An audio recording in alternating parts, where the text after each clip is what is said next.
Now let's bring up our first presenters, Jacob George, Director of Neurorobotics Lab and Chief Scientist at BIOS at the University of Utah, and Josh Miller, CEO of Biologic Input-Output Systems, who will talk about their journey from sci-fi dreams to real-world impact. Jacob and Josh, the stage is yours.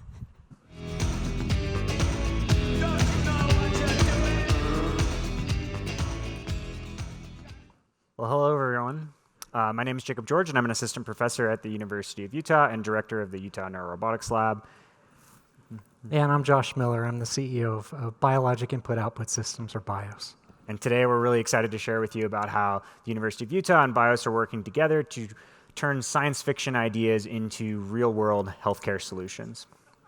So I'd like to start by acknowledging all of the many individuals and groups that have helped support this research, including a large research team at my university, as well as many federal agencies and university collaborators and industry sponsors. So of all the technology in the Star Wars universe, one of the most impressive technologies is Luke Skywalker's bionic arm. And as a quick reminder, it was just a few scenes earlier that Luke Skywalker lost his arm in a pretty epic lightsaber duel. But then here we are, a few scenes later, where it just takes a few simple touches from a droid to make Luke as good as new. And this prosthetic hand is directly connected to his nervous system so that he can control it with his thoughts and even get a sense of touch coming back from it. And the hand is integrated so perfectly that it's actually hard to tell which hand is real and which hand isn't. And this technology is in direct contrast with the current standard of care, which looks more like this. So as a result of these limitations, about half of all individuals abandon their prostheses, never to use them again. They often report a lack of poor control and a lack of sensation as some of the primary reasons for abandonment. In the United States alone, there's 1.6 million individuals who suffer from limb loss. That's nearly 1 in every 200 individuals. And symptoms include not just functional disability, but also chronic pain, depression, and anxiety. So today I'll be talking about recent advances to turn Luke Skywalker's bionic arm from sci-fi dream into real-world healthcare solution so that individuals can control a multi-articulate bionic arm entirely by thought and even get a sense of touch coming back from the device, allowing them to have a delicate touch. And so we're not talking about the physical hand here, and we're not talking about the interface with the nerves, but rather the technological concept behind extracting information from the nervous system to control a device, and the concept of injecting information back into the nervous system to restore a sense of touch. And this bidirectional brain-computer interface between an external device and a human is really core to making Luke Skywalker's bionic arm real. So how does this brain-computer interface work? Controlling an arm or a bionic arm with your thoughts might sound like science fiction, but it's possible. You're all controlling your arms with your thoughts right now. So when you think about moving your hand, information starts in your brain as an electrical signal. It comes down through your nerves to your arms, which causes your hand to actually move. And even after you lose your hand, those electrical signals still come down from your brain to your arm, except the difference here is that there's no hand to physically move. So what if we could just tap into those naturally occurring signals and use those to control a bionic hand? So with this in mind, we can restore a sense of motor control by implanting what we call a Utah array into the residual arm nerves of an individual. We can also implant an EMG array into the residual arm muscles of that individual. From there, when that person thinks of an action, such as moving their hand to grab one of these grapes, information starts in their brain, travels down through their nerves to their periphery, where we can record those signals and then translate those into intuitive and dexterous control of this bionic arm. So now we have this advanced bionic arm that can be controlled by thought. And what could be better than that?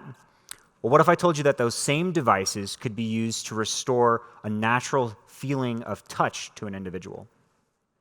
So to restore this sensory feedback, what we do is we have mechanical sensors on this prosthetic hand, such that when it makes contact with an object, we can record those mechanical forces and then translate those into electrical stimulation of the arm nerves. That then sends information back up the naturally existing biological pathway such that the person perceives a sense of touch originating from their missing hand. And then comes the really fun part, where we can tie the motor control and the sensory feedback together. And this allows us to create a closed-loop system where our motor actions influence our sensory perception, and our sensory feedback guides and enhances our motor control. And with this bidirectional system, we're slowly replacing what an individual would feel like is a prosthetic hand with something that the individual feels is more like a natural biological limb. So this vision of creating a brain-computer interface at the University of Utah actually dates back to as early as 2001, when Professor Richard Norman and his team created the Utah Slanted Electrode Array, shown here. So this tiny little device serves as a bidirectional interface with the peripheral nerves. And in later years, this device would be commercialized by Professor Florian Salzbacher through his company BlackRock Neurotech. Then in 2005, Professors Ken Horch and Douglas Hutchinson demonstrated for the first time that residual arm nerves of an amputee could be used to provide bidirectional control of a prosthesis. And then later in 2013, a large team of researchers led by Professor Gregory Clark implanted the first patients with Utah Slanted Electrode Arrays. And these patients used this device to control and feel from a virtual bionic hand. Then in 2019, we demonstrated the first use of this technology with a multi-articulate sensorized bionic arm and showed both functional and emotional benefits of sensory feedback. And even this was true even during relatively simple tasks and activities of daily living, like shown in this example of texting. So let's take a closer look at what it means to have this sense of touch, even when doing a relatively simple task, like just holding your phone. So in this video, you'll see this participant holding onto his phone with the bionic arm so that he can send his text messages. And as he holds onto the phone, he's thinking about moving his hand. He can move his hand just by thinking about it. And as he grabs onto the phone, he's continuously receiving stimulation of his nerves, or what we call stim. And that allows him to feel the phone in his missing hand. And you'll see this stimulation appear on the monitor to the left.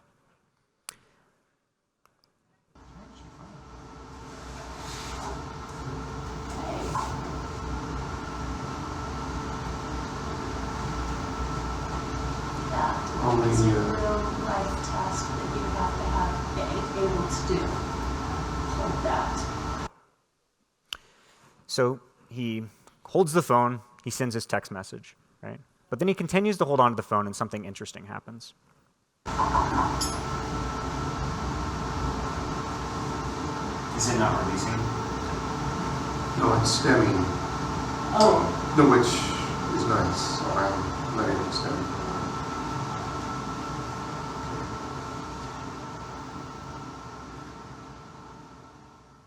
So I love this video because as soon as the participant starts to do something that's not expected, in this case holding on to his phone for just a split second longer than what we thought would have been usual, all the engineers in the room, including myself, start to think something's broken, right? Something's wrong. What's happening here?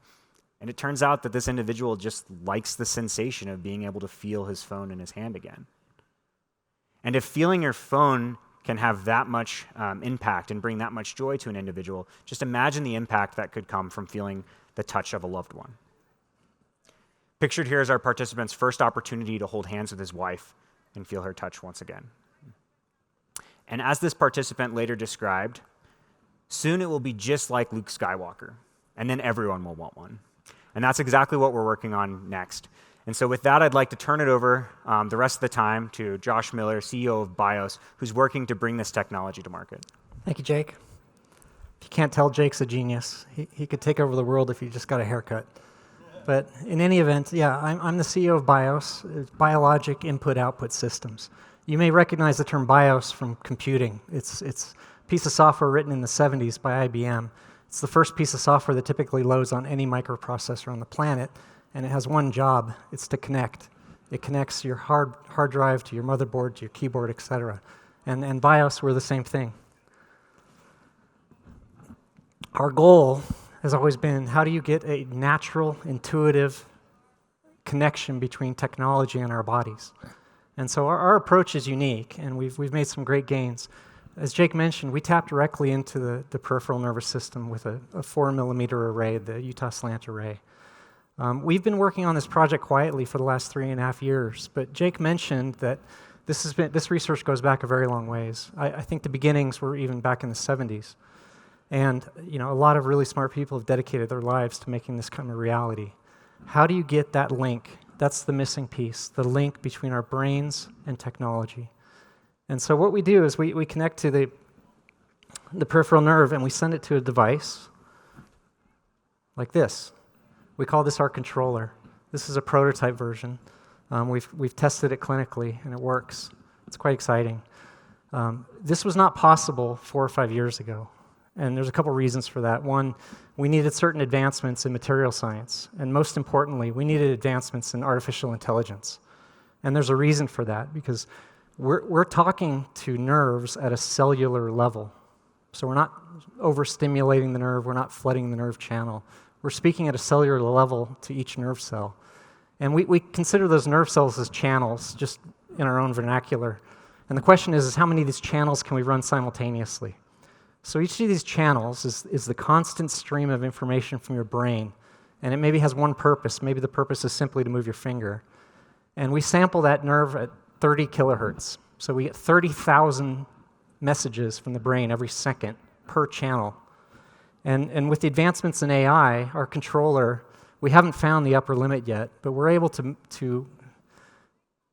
monitor, translate, sort, treat these signals, send them through to our API out to any third-party robotic device. 30,000 signals per second per channel, and we're north of 250 channels now, which is 7.5 million communications happening between the brain and the nerve per second. It's pretty remarkable, the power of artificial intelligence, it really is. But more importantly than that is speed, as you can imagine, latency. I'm sure you're familiar with the term.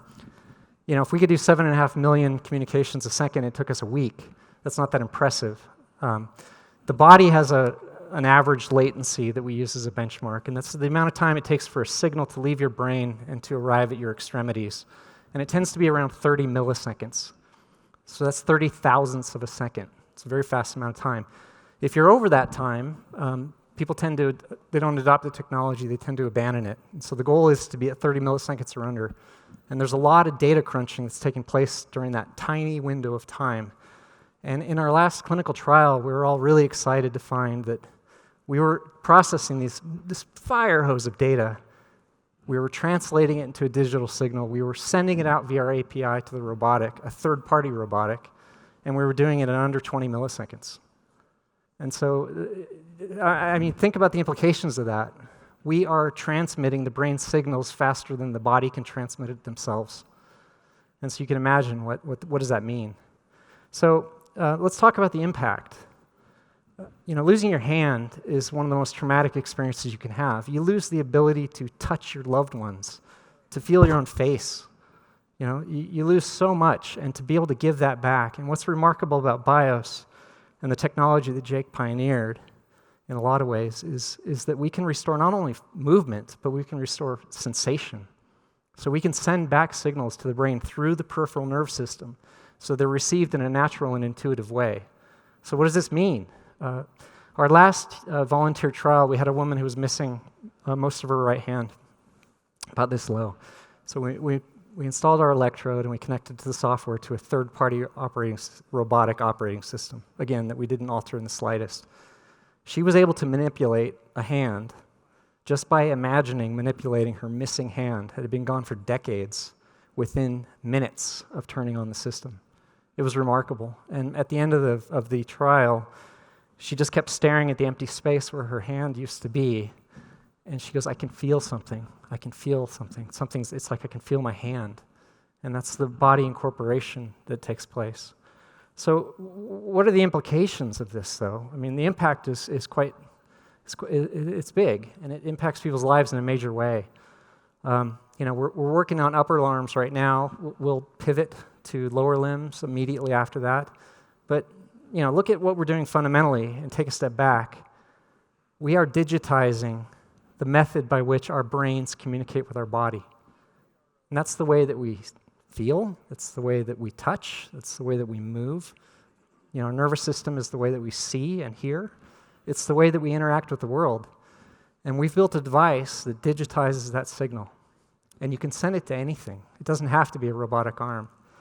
And so just in closing, I'd just like to say I'm really grateful for Jake and the efforts that he put in, the University of Utah.